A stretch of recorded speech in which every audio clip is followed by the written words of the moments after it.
say that I am selfish or whatever. You can't tell your kids that their feelings are invalid. Whether they're exaggerated, whether they're very skewed and one-sided, it doesn't matter. No one can tell another person, I don't care if it's parent to child, child to parent, friends, if somebody is telling you how they feel, no matter whether you know for a fact that shit ain't right, and they're not telling the story right, or maybe their memory is fucked up, I don't know, whatever the case may be. But to tell your parent, the person who brought you in this motherfucking world, who kept you out of the fucking system, who was standing in line for motherfucking hours to see every single Twilight movie. We were the ones at the premiere with her Team Edward shit on, and we did a lot of fun stuff together. And I asked her one day, before this fight, I asked her one day, I said, you talk about, she doesn't like talking about the past at all, which is what my sister's problem is. My sister doesn't want to talk about what happened 5 fucking minutes ago, because you gotta keep moving forward. Well, 1 second can change all of that. But that 1 second, the parent has a choice to choose, a decision to make. Are you going to put your foot down and be a parent, or are you going to let your kids keep running over you because you don't know what to do, or you just giving up and you don't care? I am never going to be that parent that doesn't fucking care. Never. Now, while my children deal with their own mental illnesses, I don't play around when it comes to suicide, because I battle suicidality myself. But I have also come to learn through therapy that ultimately, if somebody wants to take their life, they're going to do it. And they're not going to tell you about it, because then you'll try to stop them. During this fight that we had the other day, heated argument, they like to use the word passion.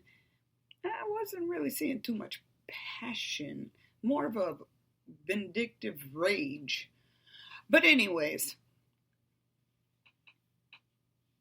we're going around and around, and we're all, I could see where my youngest felt ganged up on. That I can acknowledge, because we were all telling her what she needed to fix about herself, which made her feel like shit. And that's the problem the kids have these days. Their feelings, they're too sensitive. And I hear, I'm sorry, I'm sorry, I'm sorry, I'm sorry, I'm sorry. And I'm like, yo, stop telling me you're sorry and show me. What is the noise?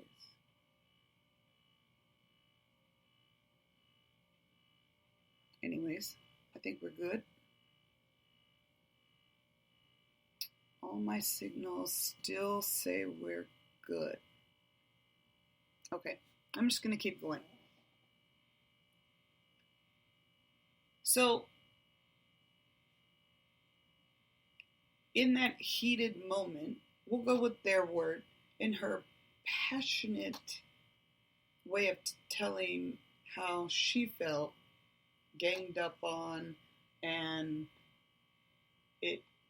she cries at night because her friends blah blah blah blah blah blah, and this is the first time this word has ever come out of my youngest daughter. My youngest is a girl, we'll just say my youngest.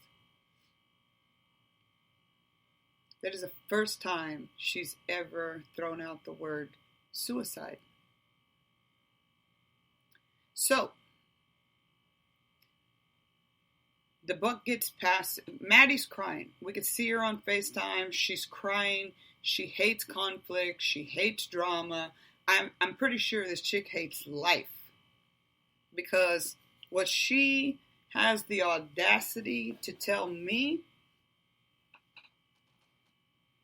after everything that I have done for this child, says more about her than it does me. And let me tell you how fucked up it is as a parent. So, going back to 1 second choices, right? Paul and I paid for our wedding ourselves. And we had people donate stuff to us, and we had a beautiful wedding that I don't remember at all. But I know we had a good time.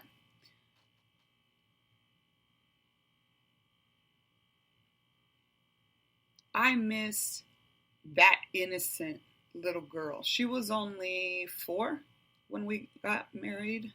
She did not know about Clay because he wasn't a part of her life. He actually signed away his parental rights. And she doesn't like to talk about Clay or their relationship. She likes to control the narrative, as most children do. But as a parent, I'm here to tell you other parents, you don't have to put up with that shit. You don't. So here we all are trying to calm Cordy down because she's bursting into tears. She's hormonal. She's 14. She'd just come home from school. She was in a good mood, and then we're all up here waiting for her. And so, yeah, I could see where she feels ambushed. But sometimes, just like people who protest, I raised my children to be activists. Sometimes you just need to sit back and listen. What is the message? Take 1 second. 1 second to rule them all. Kids are lost these days because parents gave up. They made a 1 second decision that is going to affect their child's life forever. I did not recognize, as a parent, as a wife, as a mother to my siblings, just as a human, I did not understand how I was able to, 1, keep it together, but 2, how would I ever get to this point where my kid's gonna tell me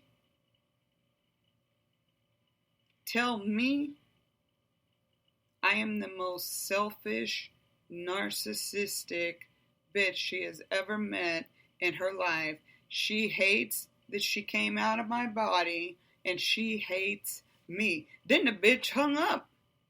She didn't let me finish what I was saying. And when she hears this, she'll hear me say the bitch hung up, and please believe that's going to be the only fucking thing that she's going to remember out of this whole podcast. Because that's how kids are. Chris Stapleton says, Aaron Lucid, a lot of country people have this lyric in their music. It says, Jelly Roll just came out with a new song that says the same thing. Even if the good outweighs the bad by 1,000,000 to 1, they're still gonna blame me for that one fucking thing I done. That's how kids work these days. And as parents, instead of taking Xanax and getting shit-faced at 10 o'clock in the morning on a Tuesday at a quote-unquote play date, that's not the answer. That is not the answer. Parents need to take back control of their kids. Parents need to be in their kids' lives.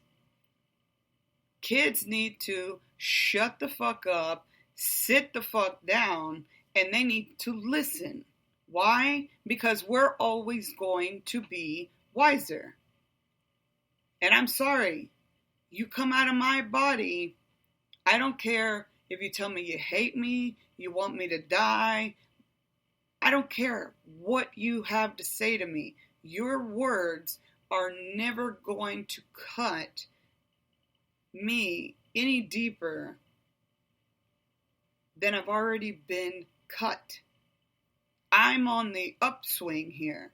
I am healing. So when Madison walls out and says all this crazy shit and then hangs up, Paul, I told him, I said, do not be the buffer. I'm not coming back after this. I'll be cordial with her because she's my daughter and I love her and I don't give a fuck what she thinks of me. I don't give a fuck about what anybody thinks of me. As parents, as adults, we have to take back that right. I've never let it go.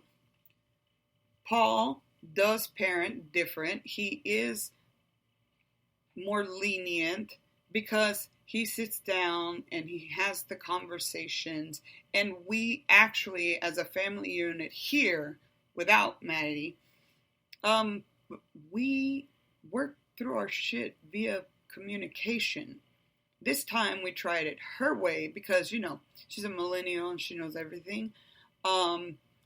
She didn't even follow her own fucking rules. So here's what I gotta say to the parents.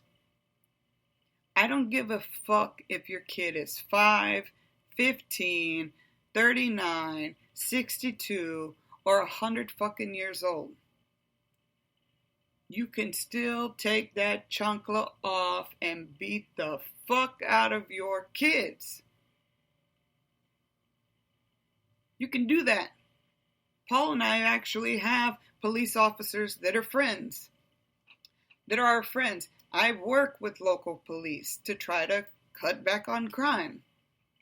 We have asked, and you can, and it is well within your right to whoop that ass. Now I'm old school. Cordelia, let me tell you how much technology runs. This is why I pick on the 1994 and thereafters.